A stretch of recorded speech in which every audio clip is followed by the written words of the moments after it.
"Oh God, we're all gonna die." The scream blasted through the headsets. 24 SEALs were trapped in an Appalachian gorge cut off. No comms, no air support. Everyone thought, this is the end. But then, from the black cliffs above, a single rifle shot cracked the night. One enemy dropped. The team survived. Only one question remained. Who fired that shot? And why had the whole town branded him a failure for decades? Guys! You're finished, Harper. Mornings in Lexington always began with a thin veil of mist draped over red brick rooftops and silent streets. In the old diner off the highway, where the neon sign flickered on and off, David Harper sat in his familiar corner by the window. In front of him, only a cup of strong black coffee and a slice of plain apple pie, always the same, as if he needed nothing else to sustain himself. The townspeople had grown so used to that image they no longer noticed it. To them, he was simply crazy old Harper. The name carried a half smile, a shrug of indifference. His routine was proof of his dullness, his silence the mark of a man with nothing worth saying. Every morning, as the bell jingled to announce his arrival, a few young men at the table near the door would whisper just loud enough for him to hear. "That old guy says he used to be in Berlin. Can you believe it?" The stifled laughter that followed was equal parts bitter and mocking. Louise, the diner's owner, had heard the story countless times. She would just sigh, wipe a glass with a cloth, and shake her head. He was at Fort Benning, got cut from the sniper program. A failure, that's all. For Louise, it was that simple. Whatever stories David might have told if he ever told them, were nothing more than scraps adrift in memory.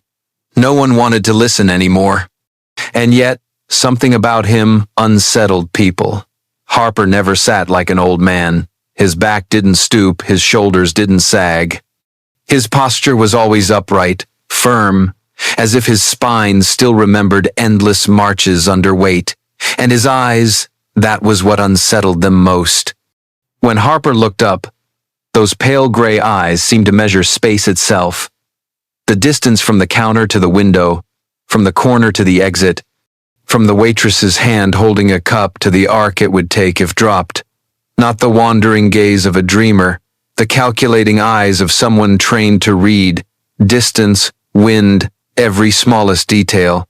In a town where everyone liked to poke into everyone else's business, it was strange that no one knew much about David Harper. No wife, no children, no close friends.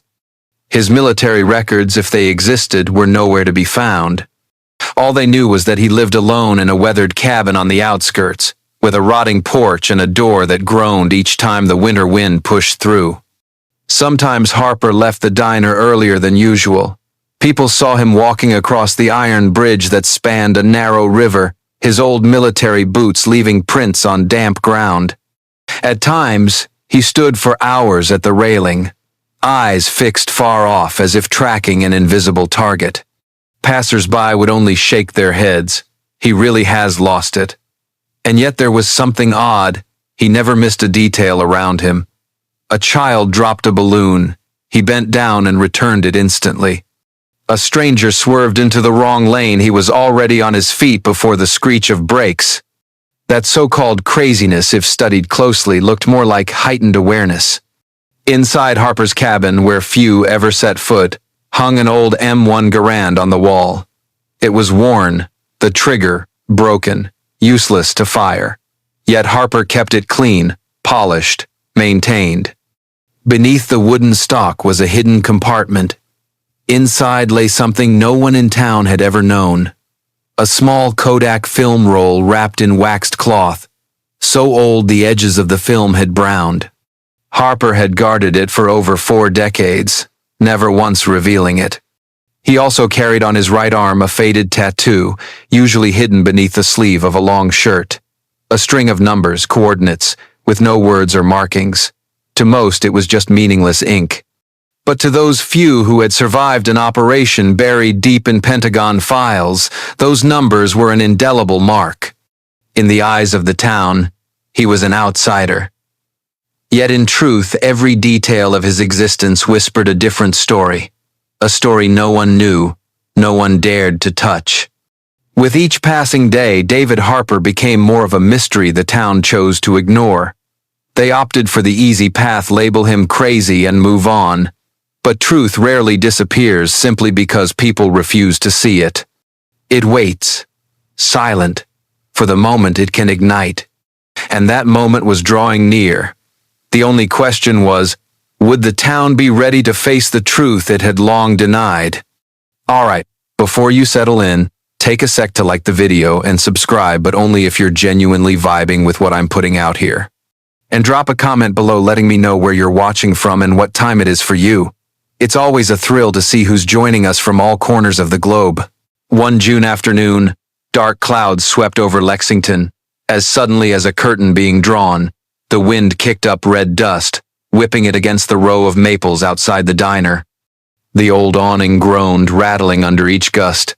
Out on the street, the neighbor boy's small bicycle wobbled, then crashed hard onto the wet pavement. His head struck the concrete, the wheel still spinning, clattering out a hollow metallic echo. No one had time to react. But David Harper was already on his feet, his wooden chair knocked back behind him. In an instant, he was at the boy's side, dropping to his knees. His hands went straight to the right places on the boy's neck and shoulders, locking each joint with cold precision. He tilted the child's chin to the side to keep the airway clear. Every movement was swift, exact, without the slightest hesitation, as if his body had rehearsed this routine 1,000 times in some distant past. The crowd around them fell silent. They had never seen crazy old Harper handle anything like this. A few whispered, "How did he know exactly what to do?" Then everyone lapsed into awkward silence, as though they had just caught themselves misjudging the man before them. When the ambulance arrived, Harper stepped back, letting the medics take over. He didn't say a word, just brushed his palms against his pants like it was nothing worth noting. The boy turned out to be fine. But from that day, in the minds of many townsfolk, the image of the strange old man shifted ever so slightly. Still crazy, perhaps, but now tinged with something harder to pin down, like a crease in an otherwise plain fabric. Out in the ramshackle cabin on the edge of town lay Harper's greatest secret. On the wall hung an M1 Garand with a broken trigger. To most, it was just a relic, a dusty piece of decor. But for Harper, it was a doorway into a past he had never spoken of. The dark wooden stock concealed a nearly invisible slit. Inside, he kept a small Kodak film roll wrapped in waxed cloth from the 60s. The film had browned at the edges, frayed, but remained intact. Whenever he held it, Harper would turn it slowly under the dim light, eyes narrowing, as though peering through the dust of time to see again the faces, the cobbled streets, the amber lamps of faraway East Berlin. No one in Lexington knew it existed, and no one cared. But to Harper, it was the last surviving fragment of 1968, a year he had witnessed things never printed in history books. A year when the world was reduced to two shades only: survive or vanish. On his right arm was another relic, a faded tattoo, always hidden beneath a long-sleeved shirt. It wasn't the kind of tattoo men showed off in bars, just a string of numbers, cold as coordinates. For decades, no one paid attention. To the town, it was just blotched, meaningless ink. But to those few who had lived through an operation erased from Pentagon records, those numbers were a silent badge of recognition. Harper never explained. He had no need to. He knew that once people chose denial, even the plainest truth was nothing but an echo in a pit.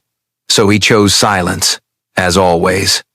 On some nights, sitting on his porch, Harper listened to the insects, rasping, and gazed at the Milky Way, arching over the Kentucky sky. Now and then he chuckled to himself, shaking his head, as though remembering some absurd detail from the past. It wasn't a joyful laugh, more bitter than sweet. Yet there was relief in it too, the kind that says, "At least I'm still alive." In those moments, anyone looking closely would see he wasn't crazy at all. He was a man living behind a thick mask, concealing a history too heavy to carry bare. And when that mask cracked like the storm tearing the diner's awning, like the boy falling from his bike, people caught a fleeting glimpse of another figure. A man once trained to act with precision in life or death moments. A man who had never lost his true integrity, even as the world branded him a failure. Yet Lexington turned its back. The small town preferred quick forgetfulness. They didn't want to believe a gruff old man had walked through the darkest chapters of the Cold War. They kept the story simple. He was just someone who washed out of Fort Benning, nothing more. What they didn't know was that inside that wooden cabin at the edge of town, the past waited to be called by name. All it needed was a spark strong enough to ignite, and those secrets would flare up, exposing a truth America had long, whether by accident or intent, chosen to forget. Early morning at Fort Campbell, Kentucky, the sky was clear, the ground shimmering with sunlight after a night of rain. On the training field, dust rose as military transport trucks rolled into position.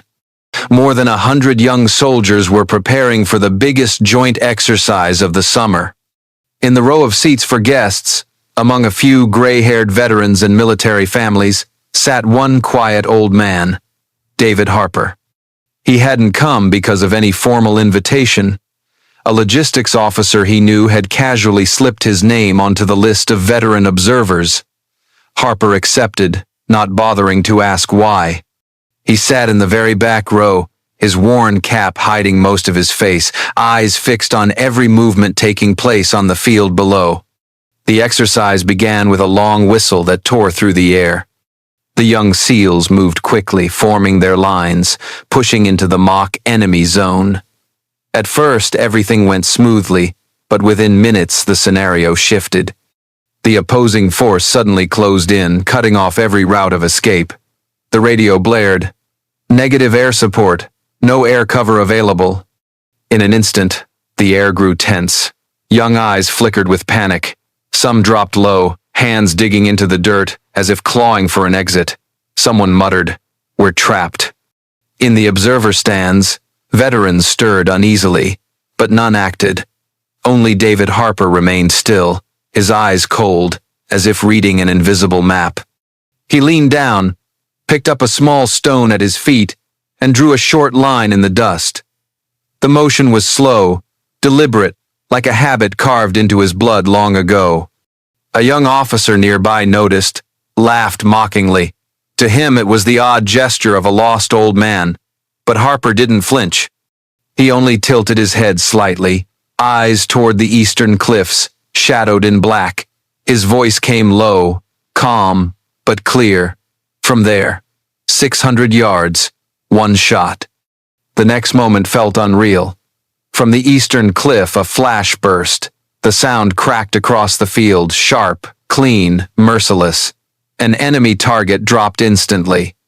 The SEAL team seized the moment, surged up, counterattacked, and flipped the scenario in minutes. The field erupted. The exercise director froze in shock. Observers buzzed. The young SEALs, moments from despair, now burned with fire. Yet all eyes turned in one direction, toward the old man in the back row.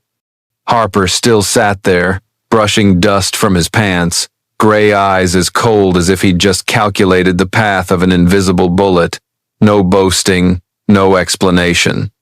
His silence echoed louder than the gunshot itself. Whispers spread.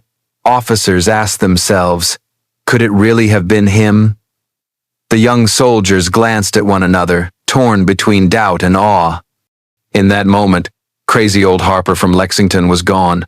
What remained was the silhouette of someone who had once lived and breathed in a world where precision meant survival. Harper rose, walking slowly out of the stands. He didn't look back, didn't seek anyone's eyes. His footsteps clicked softly on the hot concrete, leaving behind a crowd stunned and restless. In many minds, a question dug deep. How could a veteran labeled a failure know the exact line of fire from 600 yards? And why had the moment he traced that line in the dirt matched so perfectly the shot from the cliffs? Some clung to coincidence. But what kind of coincidence lands with such deadly accuracy? As Harper disappeared beyond the trees at the edge of the field, thin clouds drifted across the Sunday. The air cooled suddenly, as though all of Fort Campbell had glimpsed a secret revealed, then pulled back into shadow. One thing was certain: a door to the past had just cracked open, and if a single sliver was enough to show the real power inside David Harper, what else lay buried in him, waiting to be uncovered? Dear audience, grab a glass of water, take a moment to relax, and keep listening to the story. The twists are still to come. And please drop a comment below letting me know where you're watching from and what time it is for you. It's always a joy to see who's joining us from around the world. Drop a 1 in the comments if you find this story gripping, so we can keep bringing you more captivating tales. David did not take credit. While the murmurs still rippled across the training field at Fort Campbell, he quietly walked away, blending into the crowd heading toward the gate. But in a small conference room on base, a few senior officers began pulling open old files. The name David Harper appeared, stamped with the cold words, "Failed, 1,980. The truth, however, was not as simple as the record claimed. 40 years earlier, Harper had been one of the top sniper trainees at Fort Benning. The numbers didn't lie. 1,200 yards, 10 shots, 10 hits. But during a secret trial operation, he had been ordered to aim at a mock civilian target, a woman and child played by actors. He lowered his rifle, refusing to fire. That decision brought a final judgment. His name erased. In the official report, the phrase was blunt: failure to obey orders.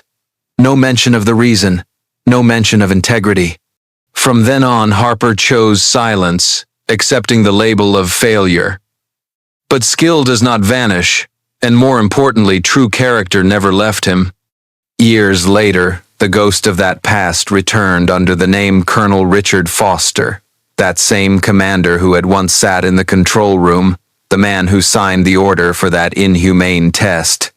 As he climbed the ranks, Foster became a symbol of corrupted power, a man who concealed, twisted, and would destroy any trace of his dirty history. And then, when Foster saw David Harper's name flicker again in a training report, he knew the old secret might be unearthed.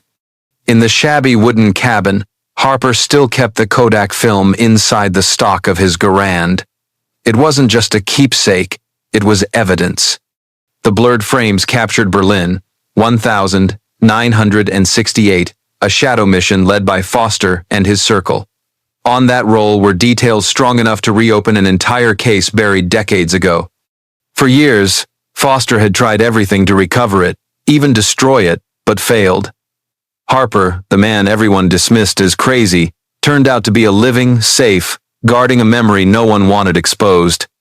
The strange part was that Harper never used the film to threaten, never to bargain. He never boasted about it. He simply kept it, like a silent sentry, waiting for the right moment. He knew well, a bullet could end a traitor, but true justice only came when the truth was laid bare.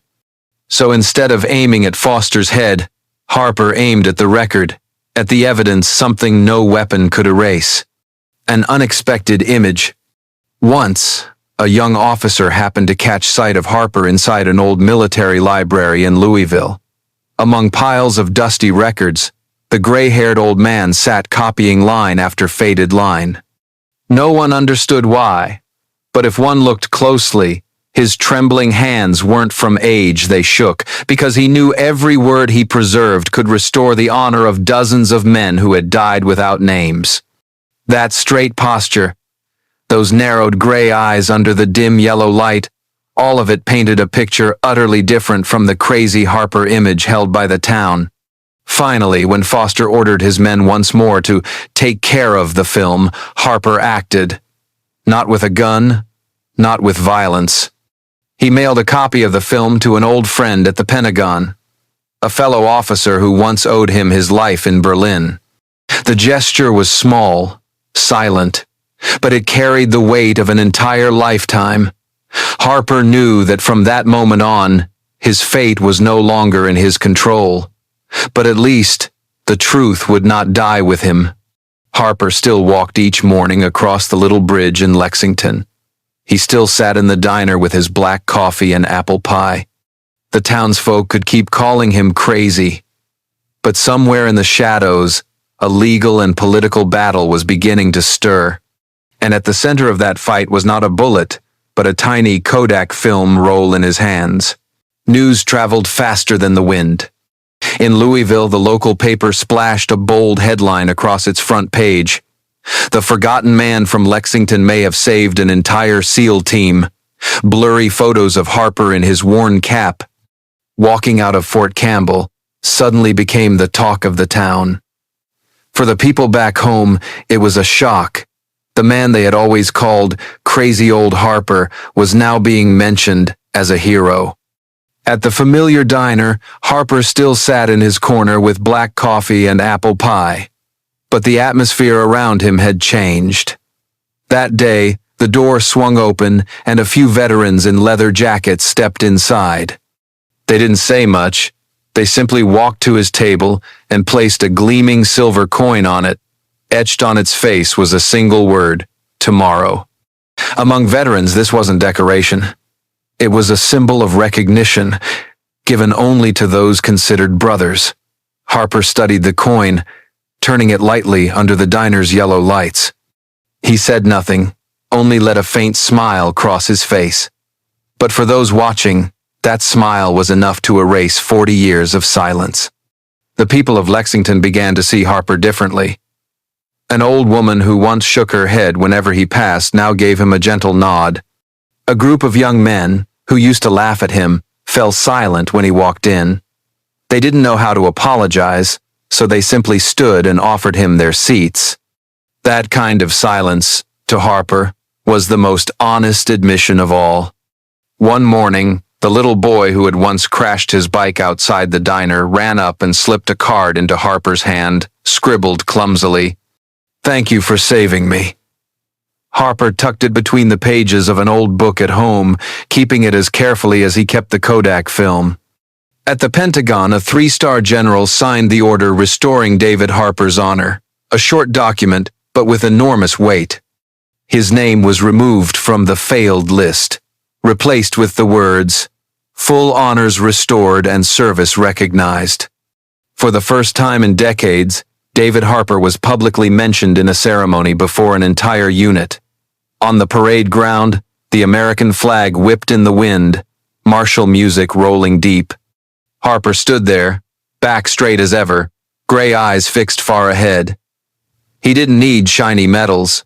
All he needed was the truth returned to him. The press kept digging. They called him the soldier without honor for 40 years. Television channels replayed footage of him walking across the iron bridge in Lexington, old boots leaving marks on the wet ground. Viewers at home, some laughed, some cried. Veterans across the country mailed letters to the small address on the edge of town, writing that they too had been forgotten, and thanking him for reclaiming justice on their behalf. What had seemed like one isolated story from Lexington now became a mirror reflecting the pain of thousands of American veterans. Despite the attention, Harper didn't change his routine. He still went to the diner, still drank black coffee, still ate apple pie. Only one thing was different. His old wooden table was no longer empty. Every day, a new veteran would sit with him, sometimes saying nothing, sometimes only sharing the silence. One day, Harper chuckled when a young soldier accidentally left his tomorrow coin on the table. Harper picked it up, kept it safe, and murmured, "Tomorrow never runs out." Half joke, half truth, and the whole diner broke into soft laughter. It wasn't just the veterans. Young people in town began seeking him out too. Some asked to hear stories of Berlin. Others wanted to learn how he could read the wind with just a handful of dry grass. Harper didn't give long lectures. He only pointed to the sky, told them to listen to the leaves. But in that simplicity, the young found respect. From a crazy old man, Harper had become a keeper of fire for a new generation, not through medals, but through a story of integrity and truth. Memorial Day at Arlington National Cemetery. The morning was steeped in solemnity. Endless rows of white headstones stretched straight under the pale blue sky. The crowd moved in silence, broken only by the snap of the American flag high above. David Harper stood still before a nameless stone, carved only with the words, "Known only to God." In his hands were two small objects, the Kodak film darkened by time and a polished bullet, freshly cleaned. He laid them both at the foot of the grave. Memories carried for 4 decades finally had a place to rest. A breeze passed. The flag whipped hard like wings beating the air. David bowed his head. In that moment, he no longer saw the crowd, no longer heard the murmuring footsteps. Only memories remained, the faces of comrades in Berlin, the young eyes that once looked to him for an order. He had kept his vow to them. The truth would not be buried. A young figure approached.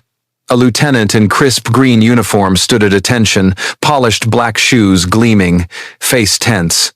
He raised his hand in salute, then said softly, just loud enough for the wind to carry, "Sir, we were wrong about you." David opened his eyes and smiled faintly. He needed no further justification, no grand medal ceremony. That one short sentence was enough to mend the fracture. In his gray eyes the light softened, as though at last he could set the burden down. Across the white stone the morning sun cut at an angle, casting a perfect straight line like a final sight line. Harper gazed at it, lips moving soundlessly. He knew justice did not always need another bullet. It only needed a witness who lived long enough to tell the story. In the distance, silver coins engraved with "Tomorrow" had been placed by veterans across many graves. Harper bent down to pick one up, turned it in his hand, the glint catching in the sunlight.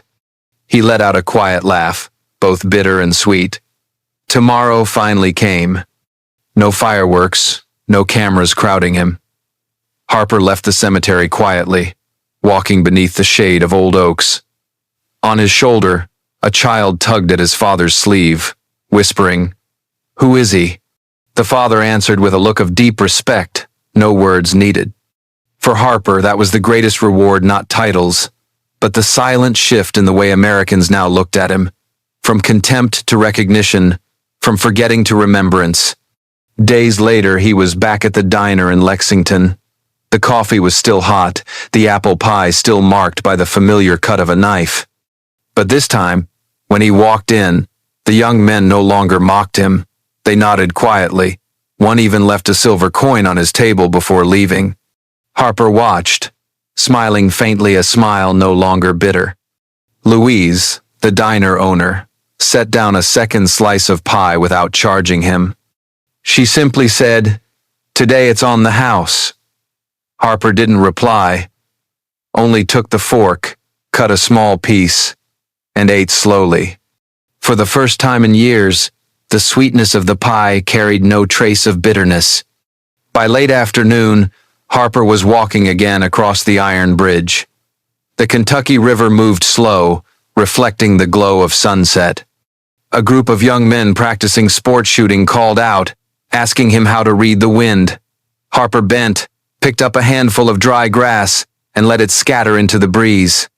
No long lecture, but the boys' eyes lit up, as if they'd just learned a great secret. Harper knew then, true legacy wasn't in files or official letters of restored honor. It lay in teaching a younger generation how to act rightly, even when it comes at a cost. And you, my dear audience, brace yourselves for the next twist in this jaw-dropping story. So, before you get too cozy, take a moment to like the video and subscribe, but only if you're truly loving what I'm doing here. And drop a comment below letting me know where you're watching from and what time it is for you. It's always a thrill to see who's joining us from all corners of the globe.